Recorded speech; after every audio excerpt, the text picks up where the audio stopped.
السلام علیکم ورحمۃ اللہ تعالی وبرکاتہ۔ پیارے بچوں، جامعہ رضویہ منظر اسلام کے آن لائن سبق میں آپ کا خیر مقدم ہے۔ آئیے شروع کرتے ہیں اپنی کتاب شرح جامی، صفحہ نمبر 13۔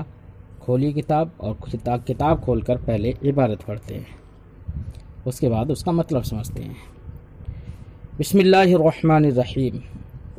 اعلم ان کلام المصنف رحمہ اللہ ظاہر فی ان نحو ضربت زیدا قائما بمجموعه کلام بخلاف کلام صاحب المفصل حيث قال الكلام هو المركب من كلمتين أسندت إحداهما إلى الأخرى، فإنه صريح في أن الكلام هو ضربت والمتعلقات خارجة عنه. ثم اعلم أن صاحب المفصل وصاحب اللباب ذهبا إلى ترادف الكلام والجملة، وكلام المصنف أيضا ينظر إلى ذلك، فإنه قد اكتفى في تعريف الكلام بذكر الإسناد مطلقا ولم يقيده بكونه مقصودا لذاته، ومن جعله أخص من الجملة قيده به، فحينئذ يصدق الجملة على الجمل الخبرية الواقعة أخبارا أو أوصافا بخلاف الكلام.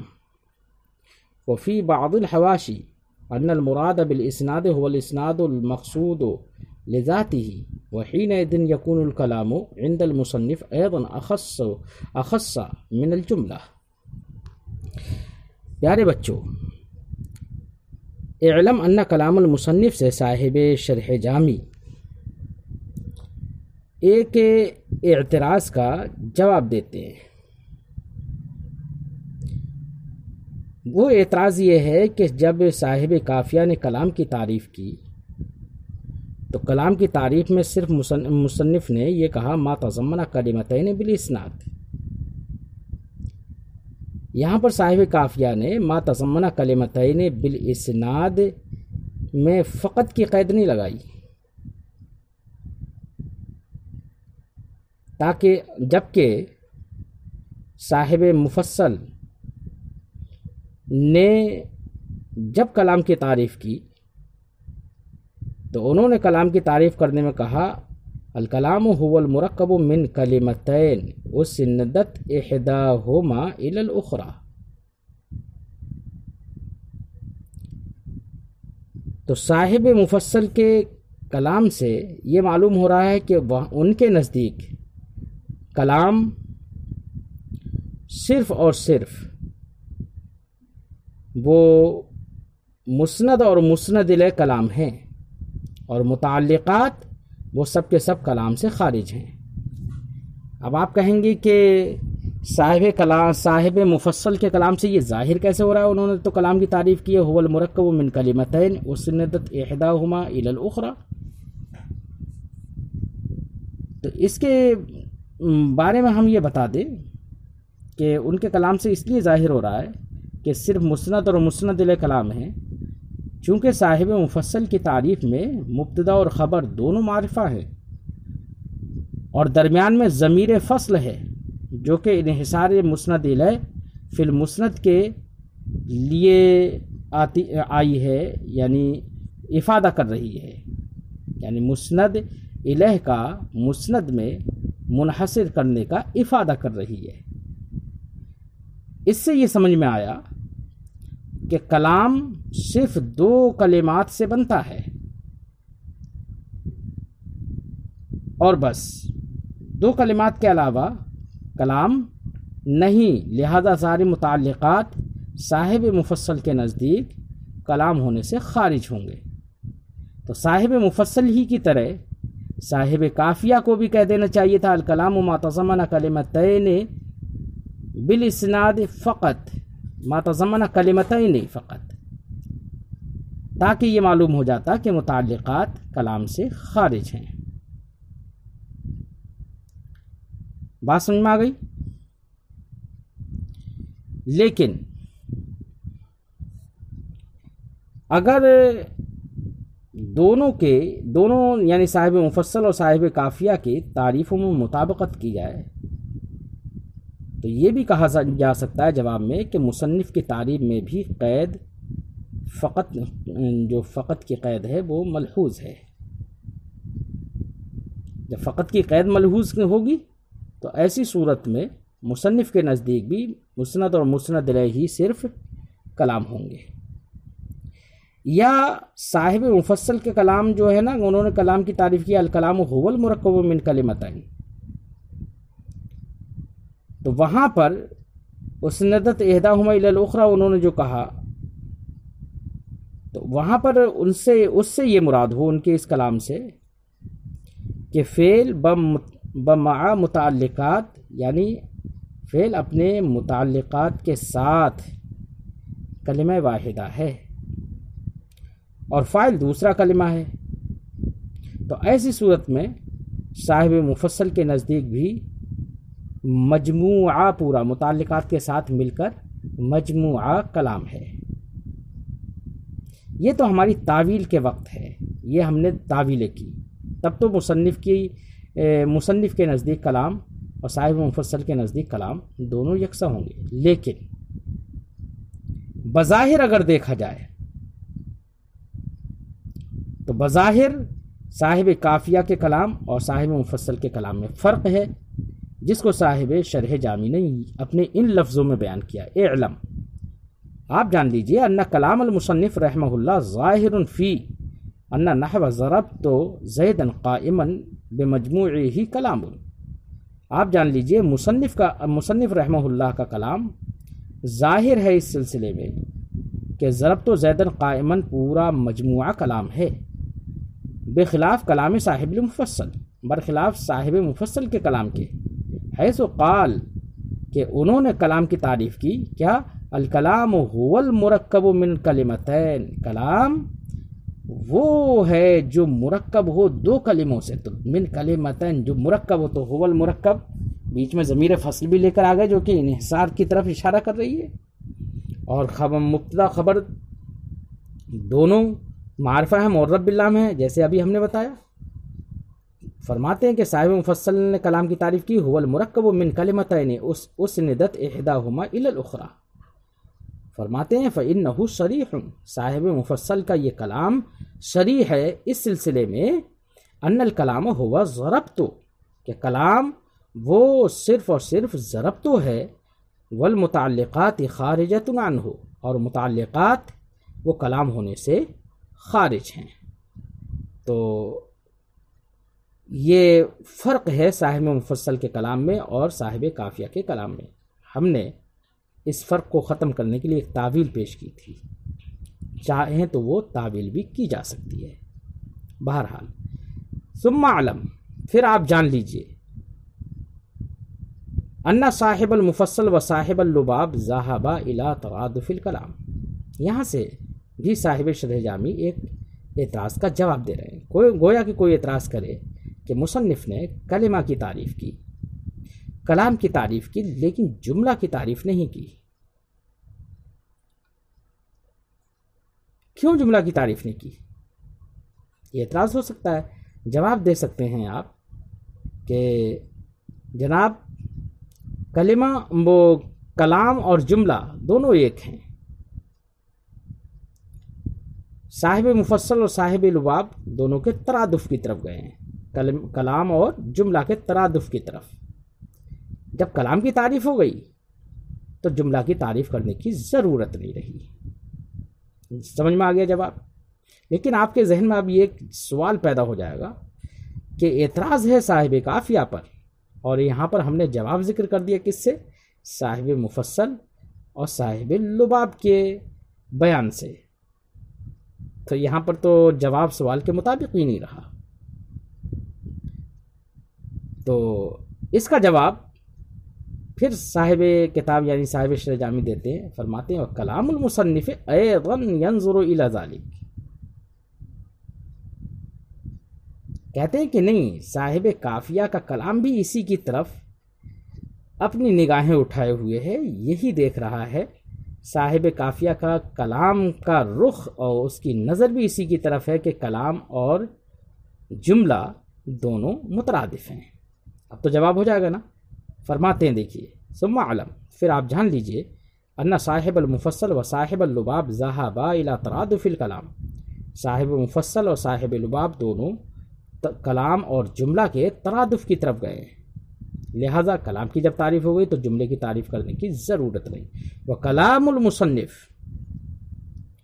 ایضا ينظر الى ذلك، اور کلام مصنف بھی اس کا بھی رخ اسی کی جانب ہے۔ وہ کیسے؟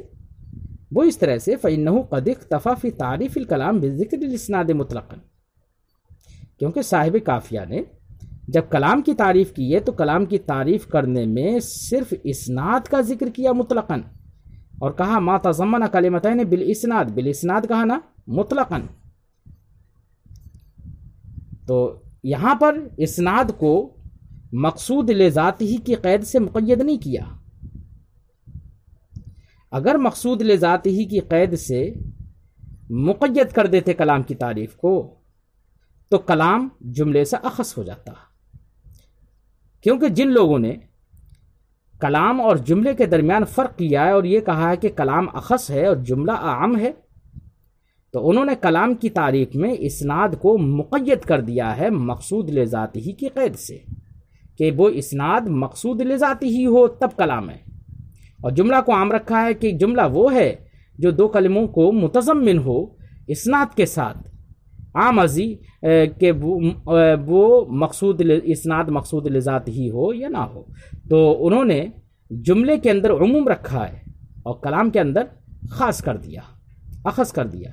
تو اگر اسناد مقصود لذاتی ہوگی تب تو کلام ہے، اگر مقصود لذاتی ہی نہیں ہو تو وہ جملہ ہو جائے گا۔ تو جنہوں نے جملہ اور کلام کے درمیان یہ فرق کیا اخص عام خاص مطلق کا، تو انہوں نے کلام کی تعریف میں اسناد کو مقید کر دیا مقصود لذات ہی کی قید سے، لیکن صاحب کافیہ نے ایسا نہیں کیا ہے۔ اس سے سمجھ میں آ رہا ہے کہ صاحب کافیہ کے نزدیک جملہ اور کلام دونوں مترادف ہیں۔ فرماتے ہیں صاحب شرح جامی فإنه قد اکتفى فی تعریف الکلام بذکر الاسناد مطلقا، کیونکہ صاحب کافیہ نے کلام کی تعریف میں اسناد کا ذکر مطلقاً کر دیا، اکتفا کر لیا ذکر اسناد پر فقط، ولم یقیدہ بکونہ مقصودا لذاتہ، اور اسناد کو مقصود لذاتہ کی قید سے مقید نہیں کیا۔ اس سے سمجھ میں آ گیا کہ ان کے نزدیک بھی کلام اور جملہ دونوں مترادف ہیں۔ ومن جعلہ اخص من الجملہ، اور جس نے کلام کو جملے سے اخص بنایا، اخص مانا، قیدہ بھی، تو اس نے کلام کی تعریف میں اسناد کو مقصود لذاتہ کی قید سے مقید کر دیا۔ فحینئذ یصدق الجملہ علی الجمل الخبریہ الواقعہ اخبارا او اوصافا بخلاف الکلام، تو جنہوں نے کلام کی تعریف میں اسناد کو مقصود لذاتہ کی قید سے مقید کر دیا، تو ایسے لوگوں کے نزدیک جملہ ان خبریہ جملوں پر صادق آئے گا جو جملے خبریہ اخبار واقع ہو جائیں، اوصاف واقع ہو جائیں، صلہ واقع ہو جائیں۔ بات سمجھ میں آ گئی؟ ان پر جملہ تو صادق آئے گا لیکن اس پر کلام صادق نہیں آئے گا۔ بات سمجھ میں آ گئی؟ یعنی جن لوگوں نے کلام کو خاص کہا تو انہوں نے اسناد کو مقصود لذاتہ کی قید سے مقید کر دیا۔ اب ایسے لوگوں کے نزدیک، ایسے لوگوں کے مسلک کے مطابق جملہ کا اطلاق اس جملہ خبریہ پر صحیح ہوگا جو خبر یا صفت یا شرط یا جزا یا حال یا صلہ واقع ہو۔ وہاں پر جملہ تو صادق آئے گا لیکن کلام صادق نہیں آئے گا۔ مثال دیں ہم آپ کو، جیسے مثال کے طور پر ہم نے کہا زید ابوہ قائم، تو اس میں زید ابوہ قائم میں ابوہ قائم جملہ خبریہ ہے، اس کو ان لوگوں کے نزدیک جملہ کہنا صحیح ہے مگر کلام کہنا صحیح نہیں، کیونکہ اس میں اسناد مقصود لذاتی ہی نہیں بلکہ یہ اسناد اس اسناد کے لیے وسیلہ ہے جو مقصود لذاتی ہی ہے۔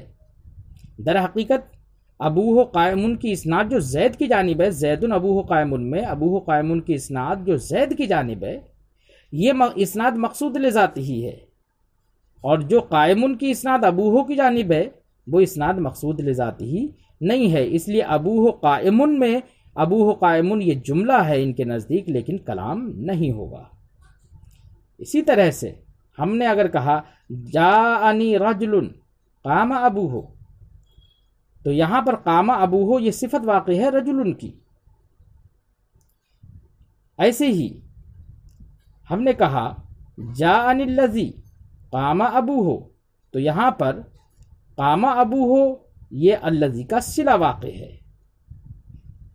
اور یہ سب کے سب جملے ہیں، تو ان تمام پر جملے کا صدق ہوگا لیکن کلام کا صدق ان لوگوں کے نزدیک نہیں ہوگا، کیونکہ ان کی نسبت، ان کی اسناد مقصود لذاتی ہی نہیں ہے۔ لیکن صاحب قافیہ کے نزدیک تو انہوں نے تو مقصود لذاتی کی قید نہیں لگائی، تو صاحب قافیہ کے نزدیک قام ابوہ جو ہم زید ابوہ قائم میں ابوہ قائم کی جو اسناد ہے، یہ اسناد کو بھی انہوں نے چونکہ مقصود لذاتی کی قید نہیں لگائی تو اس کو جملہ بھی کہہ سکتے ہیں اور اس کو کلام بھی کہیں گے۔